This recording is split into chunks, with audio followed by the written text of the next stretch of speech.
Hey guys, Vanguard Ace here, and today we're doing a full analysis of Keter Sanctuary. Let's jump in.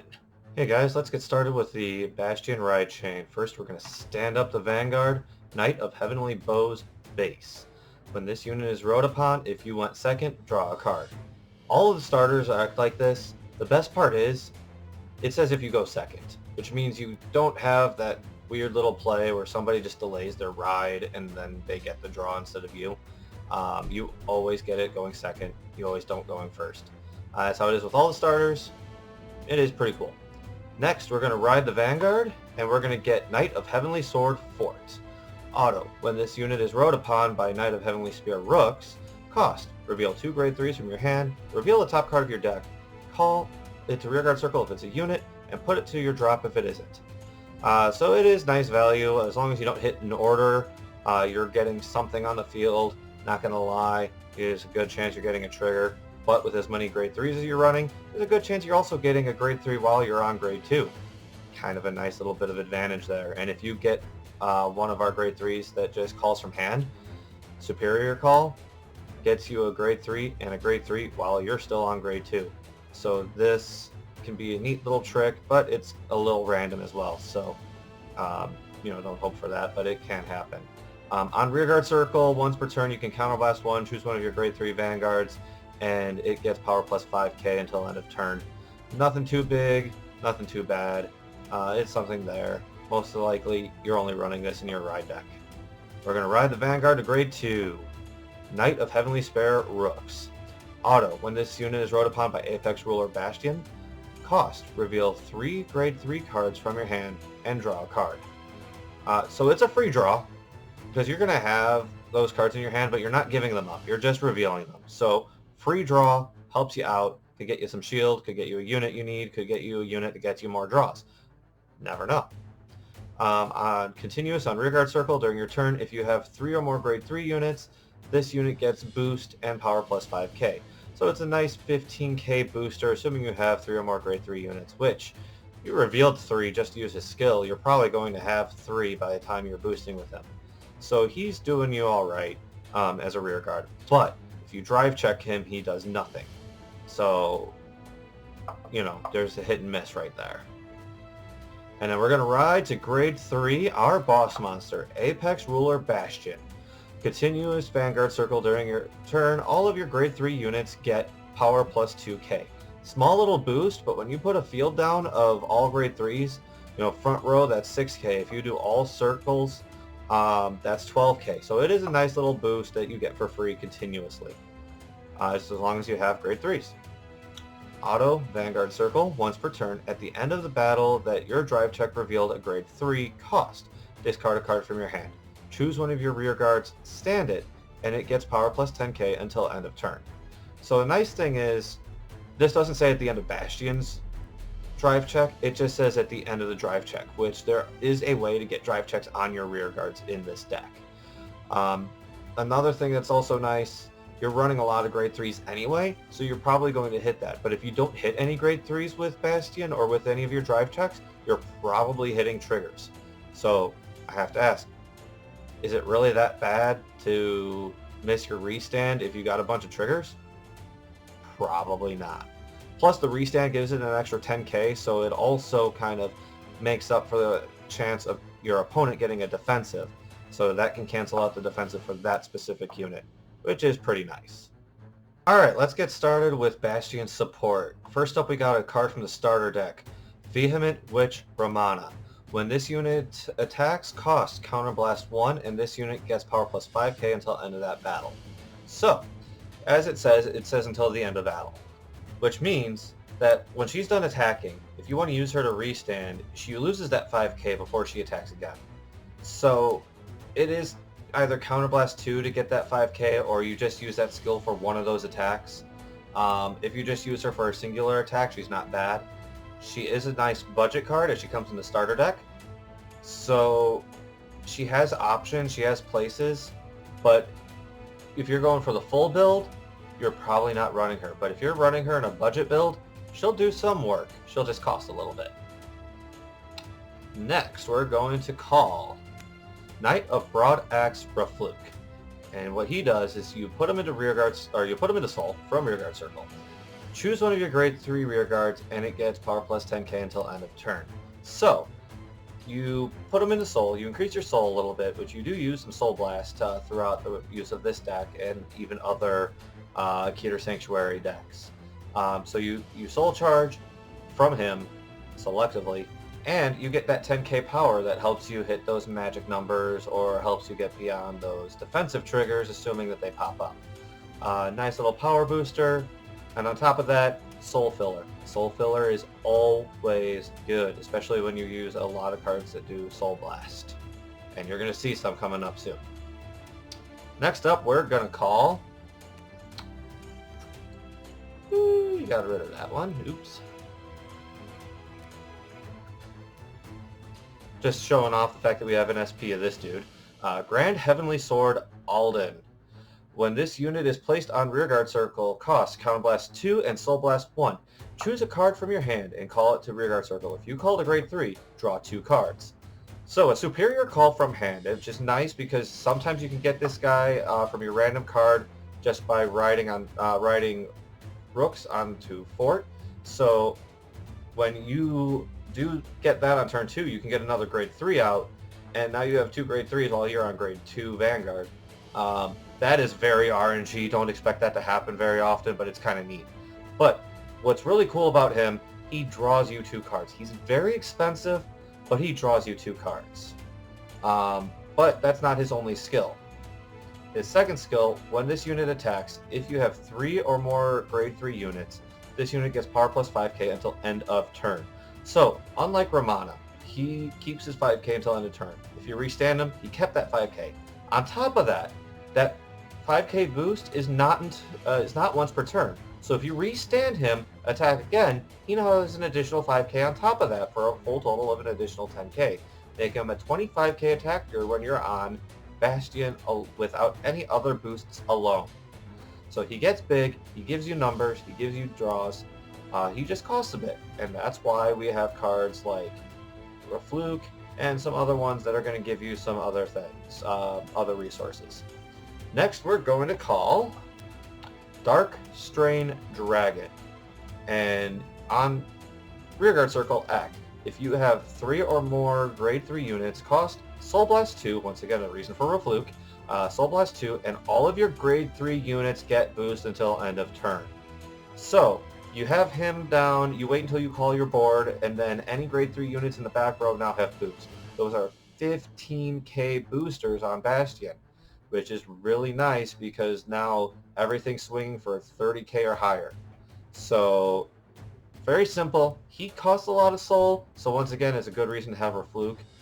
But he's getting you those numbers. He's getting you that extra boost, which is why I personally find him to be one of my favorites in the deck.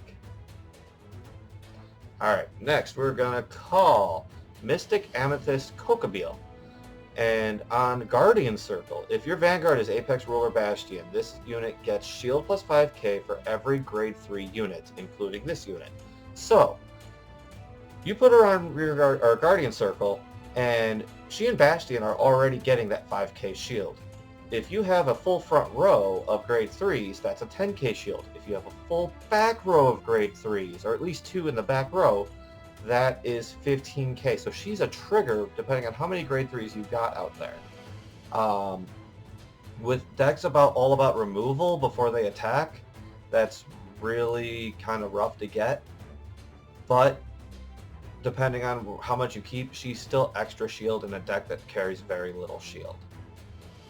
Next, we are going to call Remission Sword Fanuel.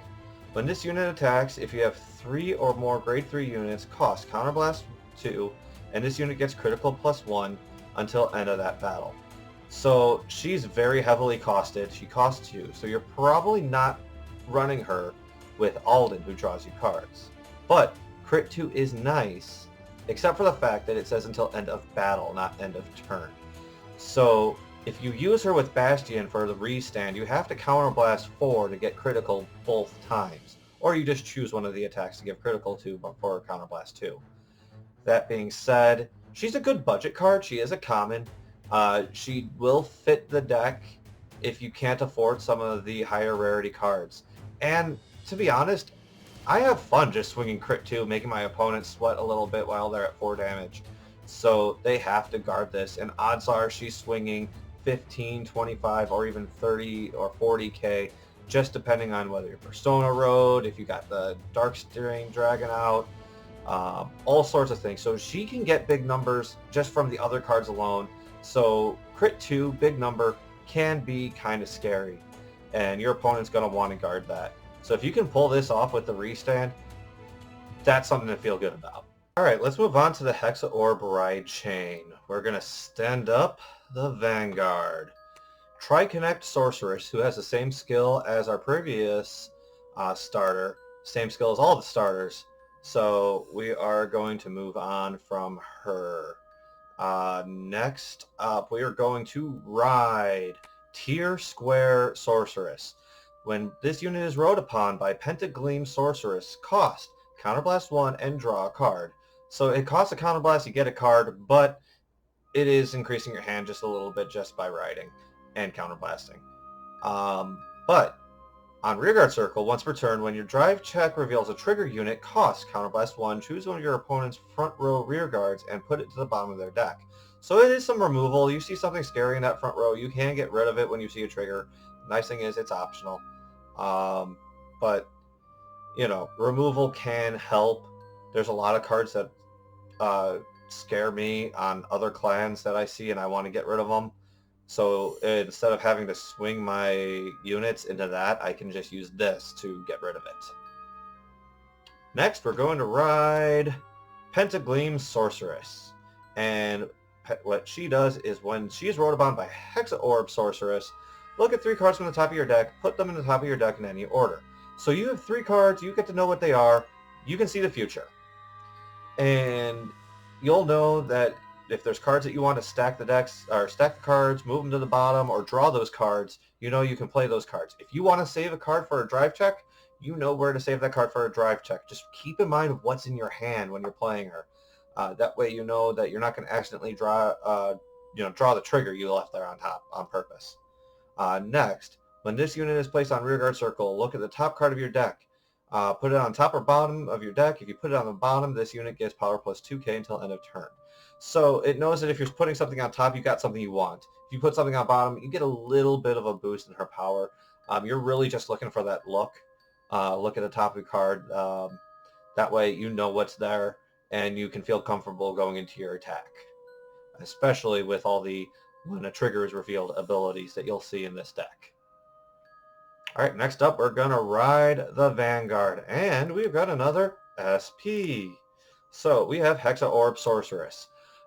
When your drive check reveals a trigger unit, choose one of your rear guards and it gets power plus 10k until end of turn. So you reveal a trigger, one of your units gets the trigger power, and one of your units gets power from her. So 2 units getting power, or 1 unit gets 20k.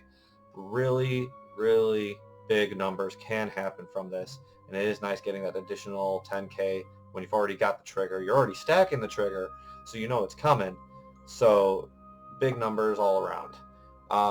Then her second skill on Vanguard Circle, if you Persona Road this turn, cost Counterblast 1, Soul Blast 1, reveal up to 1 critical or front trigger from your hand and put it to the top of your deck.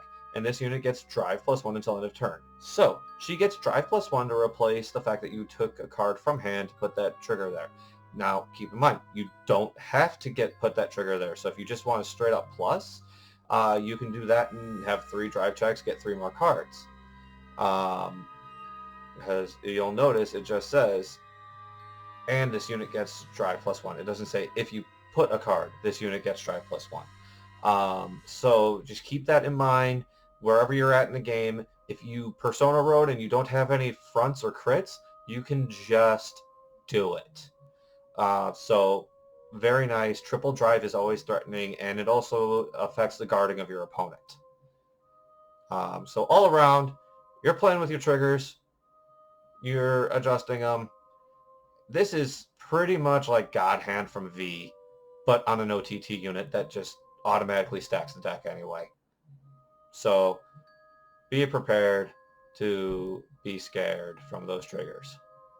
Alright, now we got the support for Hexa Orb. So let's call Divine Sister Fasciata. Once per turn, when your drive check reveals a trigger unit, Soul Blast 2 and Countercharge 1. So there are going to be some cards that are using a bit of Counterblast, so Soul Charging is nice, but Soul Blast 2 is also pretty expensive. So when you're building your deck, you might want to build around the idea that you want to get cards back into the Soul as well. But other than that, pretty simple. Moving on, we're going to call Divine Sister Tartine, and here we've got a deck stacker. So when this unit is placed on Rearguard Circle, Soul Blast 1, rest this unit, look at 2 cards from the top of your deck, choose a card from among them, put it onto the top of the deck, and put the rest on the bottom of the deck. So, 2 cards, you're putting a card on top, a card on bottom, so you know what's there, you know what you're moving around, and you know if you can feel comfortable swinging to get all those trigger effects. Other than that, very simple. Just keep in mind, as you're doing this, when you want to attack, what you want to call afterwards, and everything that you want to kind of keep in that top of the deck. And on top of that, one has to go on top, one has to go on the bottom. So if you put your trigger there from your Persona Ride ability on Hexa Orb, and you all of a sudden have 2 triggers on the bottom, or on the top, one of them has to go to the bottom. So keep that in mind. You probably want to use her before you use that Persona Ride ability. Alright, next we're going to call Divine Sister Lepisto. And when your drive check reveals a trigger unit, cost Counterblast 2, stand this unit, and it gets 5k until end of turn. So she'll have a second attack, she gets bigger, she costs a lot of Counterblast, but she'll have that trigger power that you just got. So 10 to 20k, plus potentially the extra critical if you got a critical, and if you didn't want to put it on your Vanguard. So extra attack and extra power makes her a scary unit. I like her a lot. I'm going to be running her. I noticed some deck builds that are running like the Bastion support. I feel like I want to run her. She'll be way more fun. And I'd rather have a Divine Sister deck than and keep my decks Bastion and my Hexa Orb a little bit on the separate side. But you can splash other stuff. It is doable. It is nice. It works. So keep that in mind. Very, very flexible as far as the builds go. But personally, I like her. I'm going to be running her. Alright, next we are going to call Divine Sister Pastelito. And what she does is once per turn when your drive check reveals a trigger unit, Soul Blast 1, and she gets 5k. So she's a 15k beater. It's about it. But, you know, keep in mind you've got 20k power per trigger coming at her.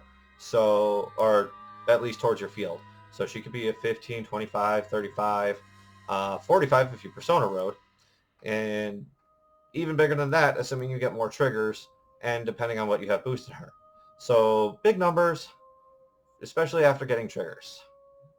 Alright, let's take a look at some generic cards for Keter Sanctuary. Cards that can fit into either deck. Keep in mind you can splash the other cards that were support or even the ride chain cards into each other's decks.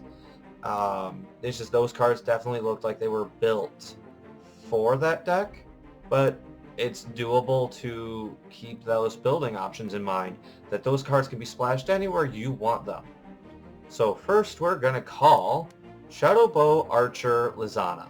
So she's your vanilla card. She has no skills. She's an 8k grade 1. So she's definitely passable. Something you're going to upgrade out of the starter deck. Wouldn't worry too much about her.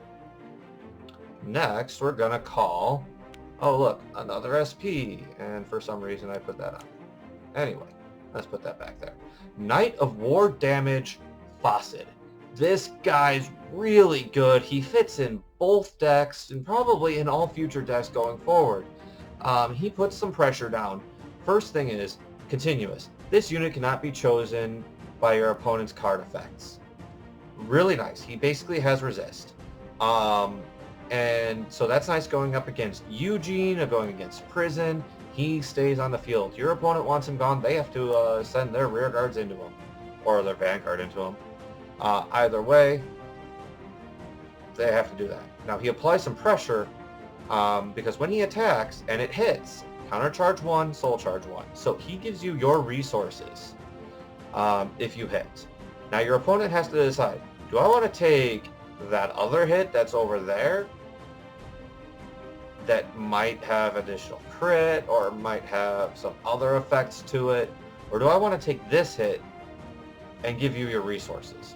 So it's a choice for your opponent to have to make.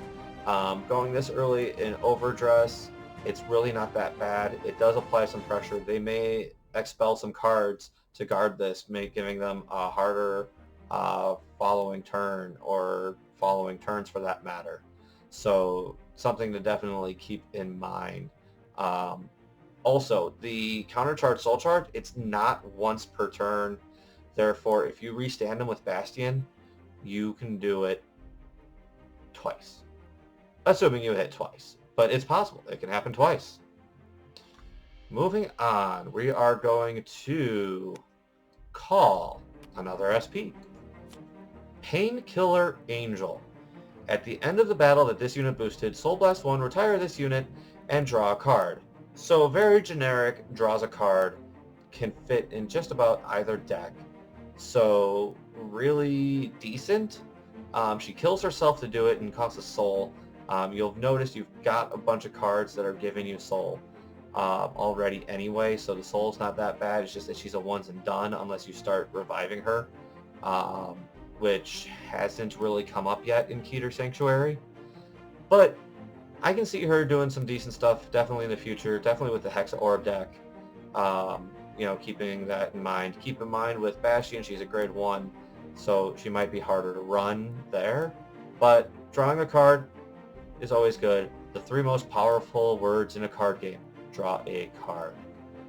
Alright, moving on. We're going to call Great Snake Witch Solaria. When this card is discarded from your hand during your turn, cost Counterblast 1, Soul Blast 1, and draw a card. So, nice thing is, she can be discarded at any point in time. So as long as you have the Counterblast and the Soul Blast, and you discard her during your ride chain, even if you're grade 1 or 2, she can still get her skill off. Because you're not calling her, you're just discarding her. And on top of that, she synergizes with Bastion, because Bastion's cost is to discard a card. So she allows you to get that extra draw, and she replaces herself. And she works with both decks because every deck in all of Overdress is going to discard cards to ride a card. So she fits just about anywhere. Really nice kind of generic card. Next, we're going to call Swordsman of Heavenly Winds Wetchel. And when this unit boosts, she gets 2k until end of turn. So she's 8k base, she's boosting for 10. It's okay. I believe every nation got a card like this, so it's kind of nice.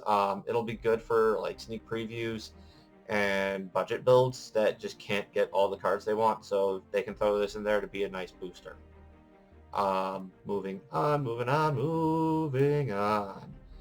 We've got Platinum Wolf we're going to call. Soul Blast 2, and this unit gets 5k until end of turn. So it's not once per turn. You can just dump your soul for this, but it's quite a lot. You have to build your soul up quite a bit. It's a good starter deck card, which is where it comes in. So you use Refluke, build up your soul, you pull the soul out. Now this is an 18k booster. Not bad, but a lot of other cards do better things or higher utility, so it's okay. Next up, we're going to call... We're not going to call. We're going to play a Blitz Order. We're going to guard with Hopeful Testudo. And as a Blitz Order, if you have 3 or more units, not grade 3 units, but just units. If you have 3 or more units, choose one of your units, and this unit gets plus 15k power until end of that battle. So you just have to have a board. So this can be shut down by removal decks, but most other decks, they're going to let you keep your 2 other rear guards. So you're going to have that 15k power. This is some type of blitz order that almost every nation has gotten some sort of stipulation to get 15k. So it's not bad. If you want a more defensive build, it's still a grade 3, so it still works. Really good for those defensive plays. Next, we are going to play The Hour of Holy Judgment Cometh. That is a mouthful, but awesome name regardless. It's a normal order, so you play it on your turn during your main phase. It costs Counterblast 2, draw 2 cards, choose one of your units, and it gets power plus 5k until end of turn.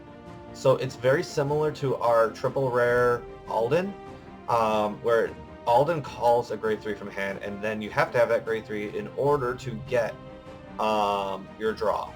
But Alden also automatically gives himself 5k twice, so it's a little better.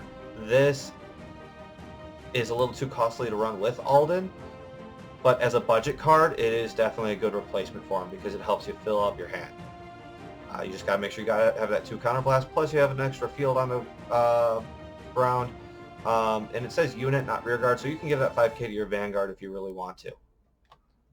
And last but not least for the support, we have Swinging Sword of Judgment.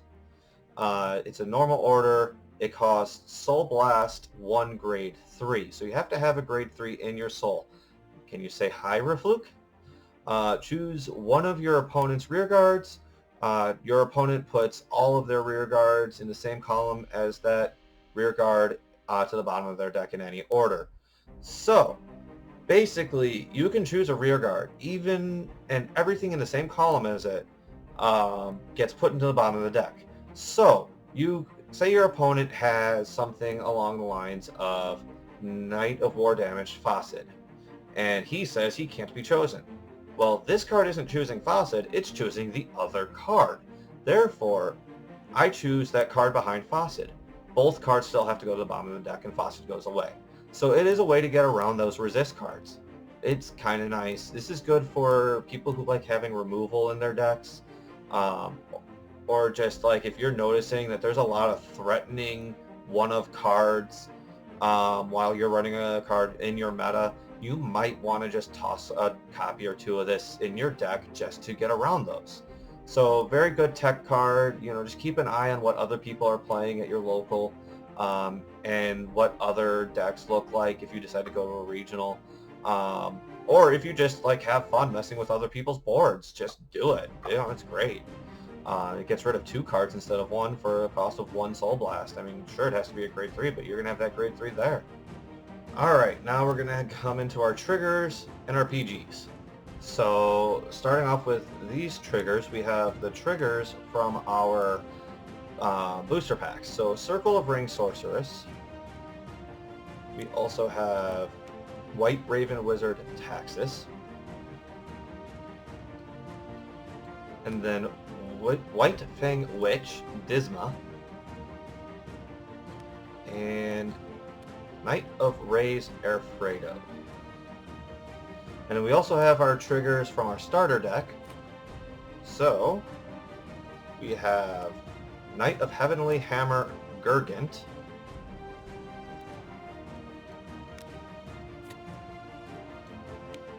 Knight of Heavenly Pierce Gallus. And Gurgant being our critical, Gallus being our draw. Our front, Knight of Heavenly Rend Leaf. And our healer of Heavenly Staff Arches.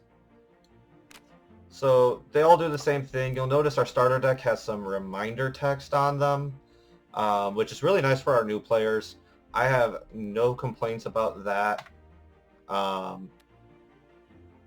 But they're pretty generic. You know what these triggers do. So we're going to move on to our over triggers. So over triggers, there are new triggers for overdress. They give a unit 100 million power. They're removed from game when they're drove checked or damage checked, and draw you a card. So damage check, you get that power, you don't take a damage, and you get to draw a card. On drive check, they replace themselves, but also on drive check, they have special abilities. So this one that comes in the starter deck, and this is going to be in all starter decks. It works in all nations. Spiritual King of Determination, Albaria. And his additional effect is to choose one of your units and give it an additional 100 million power until end of turn. So it gives a million power, or 100 million power, to 2 units. Or 1 unit. If you really want to swing for a 200 million power attack, but that's just overkill, so I would give it to 2 units unless you literally only have 1 other unit to give it to. Next, we have, this is the Keter Sanctuary specific one, Light Dragon of Deity of Honors, Amartinoa. Additional effect, until end of turn, you also perform drive checks for the battles of your rearguard attacks. And that's super nice. You've got Bastion, who's only running grade 3, so they all get their twin drive. And then you also know what's going on the top of your deck for Hexa Orb, so you can just stack this and all of a sudden you get your drive checks. And if you know what you have coming, all of a sudden it's like, well, screw Persona Ride, drop your Hexa Orb from hand, drop another grade 3, get your triple drives. Really interesting plays that you can do with this. Plus, drive checks means you're drawing cards, you're getting extra triggers, so your opponent has to be afraid of all those extra triggers. It does its work. It's pretty powerful. It's really cool. But all of the other over triggers do things that are just as nasty. So don't think that it's just OP. It's really not. And you only allowed 1 over trigger in your deck, so odds of seeing it right on drive check, meh. But when it happens, it's going to feel good. So that being said, we have our PGs. And we have an SP! So Aegis Mare Dragon. When this unit is put on a Guardian Circle, choose one of your units, and it cannot be hit until the end of that battle. If your hand has 2 or more cards, choose a card from your hand and discard it. So, unlike the generic PGs where you have to discard a card, if this one is your second to last card or your last card in your hand, it's free. So it kind of helps you when you're running really low on that hand, just stop those attacks. And a lot of times your opponent is saving its biggest attacks for last. So it's like you're throwing your cards out to get the smaller attacks and you get your hand size down, and all of a sudden the big attack comes in, perfect card. And that's pretty much it. And then we have Life-Saving Angel, Curabeel, you know, the usual Sentinel ability, and you know, when this unit is put on Guardian Circle, discard a card and stop an attack. So it does the same thing all other Perfect Guards do, but this one's in the starter deck instead of in the booster boxes. So really easy budget one to get, although I know this one's an SP. The normal version of Aegis Mare is a rare, so those will be easy to get anyway. So honestly, the only reason people might run it is because that art. That's the only reason. Or they just haven't picked up a booster pack yet. Or singles, or however they're doing it. But those are our PGs. And that's what I gotta say about Keter Sanctuary and the cards that are coming out for it in set 1. Coming up, I'm going to be showing some deck lists and some gameplay footage for those deck lists for Keter Sanctuary. After that, I'm going to pretty much do the same thing 4 more times for the other nations. So do me a favor, leave a like and a comment. What do you like most about Keter Sanctuary? Are you going to place Keter Sanctuary? Do you prefer other nations? What card are you looking forward to most in Keter Sanctuary? What card are you afraid of playing against the most in Keter Sanctuary? Stuff like that. But make sure to leave that like and subscribe, and I'll see you guys next time.